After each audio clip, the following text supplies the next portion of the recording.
Sandalwood ನಟಿ Ranya gold smuggling ಪ್ರಕರಣಕ್ಕೆ ಸಂಬಂಧಪಟ್ಟಂತೆ ಡಿಆರ್ಐಯಿಂದ ಸ್ಮಗ್ಲಿಂಗ್ ಪ್ರಕರಣದ ಚಾರ್ಜ್ ಶೀಟ್ ಸಲ್ಲಿಕೆ.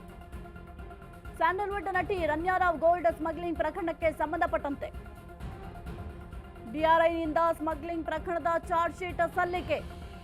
ಕೆಲವೇ ತಿಂಗಳಲ್ಲಿ ಬರೋಬ್ಬರಿ 127 ಕೆಜಿ ಗೋಲ್ಡ್ ಸ್ಮಗ್ಲಿಂಗ್, 104 ಕೋಟಿ ಮೌಲ್ಯದ ಚಿನ್ನಾಭರಣ ಸಾಗಾಟ ಆರೋಪ.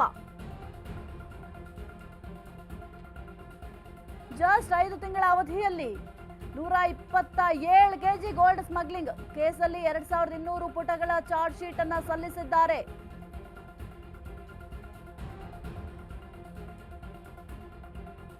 ಸ್ಯಾಂಡಲ್ವುಡ್ ನಟಿ ರನ್ಯಾ ಗೋಲ್ಡ್ ಸ್ಮಗ್ಲಿಂಗ್ ಪ್ರಕರಣಕ್ಕೆ ಸಂಬಂಧಪಟ್ಟಂತೆ ಸದ್ಯಕ್ಕೆ ಚಾರ್ಜ್ ಶೀಟ್ ಅನ್ನು ಸಲ್ಲಿಕೆ ಮಾಡಲಾಗಿದೆ. ಈ ಒಂದು ಕೇಸ್ಗೆ ಸಂಬಂಧಪಟ್ಟಂತೆ ಸ್ಯಾಂಡಲ್ವುಡ್ ನಟಿ ರನ್ಯಾ ರಾವ್ ಏನು ಗೋಲ್ಡ್ ಸ್ಮಗ್ಲಿಂಗ್ ಅನ್ನ ಮಾಡಿದ್ರು, ಬಹಳ ಒಂದು ಚರ್ಚೆಗೆ ಗ್ರಾಸ ಆಗಿತ್ತು ಆ ಒಂದು ವಿಚಾರ.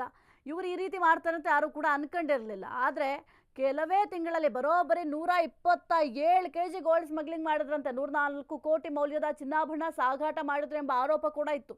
ಸದ್ಯಕ್ಕೆ ಚಾರ್ಜ್ ಶೀಟ್ ಅನ್ನ ಸಲ್ಲಿಕೆ ಮಾಡಿದ್ದಾರೆ. ಜಸ್ಟ್ 5 ತಿಂಗಳ ಅವಧಿಯಲ್ಲಿ 127 ಕೆಜಿ ಗೋಲ್ಡ್ ಸ್ಮಗ್ಲಿಂಗ್ ಅನ್ನ ಮಾಡಿದ್ರಂತೆ. ಕೇಸಲ್ಲಿ 2200 ಪುಟಗಳ ಚಾರ್ಜ್ ಶೀಟ್ ಅನ್ನ ಡಿಆರ್ಐ ಸಲ್ಲಿಕೆ ಕೂಡ ಮಾಡಿದ್ದಾರೆ. IPS ಅಧಿಕಾರಿ ರಾಮಚಂದ್ರ ರಾವ್ ಕಾರನ್ನ ದುರ್ಬಳಕೆ ಮಾಡಿಕೊಂಡಿದ್ದ ಆರೋಪ ಕೂಡ ಇತ್ತು. ಸದ್ಯಕ್ಕೆ 2200 ಪುಟಗಳ ಚಾರ್ಜ್ ಶೀಟ್ ಅನ್ನ ಈ ಒಂದು ಪ್ರಕರಣಕ್ಕೆ ಸಂಬಂಧಪಟ್ಟಂತೆ ಸಲ್ಲಿಕೆ ಮಾಡಲಾಗಿದೆ. ಎಲ್ಲ ಸೂಕ್ಷ್ಮವಾಗಿ ಸಾಕ್ಷ್ಯಗಳನ್ನು ಸಂಗ್ರಹಿಸಿ ಪ್ರತಿಯೊಂದು ಆಯಾಮಗಳಲ್ಲೂ ಕೂಡ ತನಿಖೆಯನ್ನ ಮಾಡಿ 2200 ಪುಟಗಳ ಚಾರ್ಜ್ ಶೀಟ್ ಅನ್ನ ಸಲ್ಲಿಕೆ ಮಾಡಿದ್ದಾರೆ.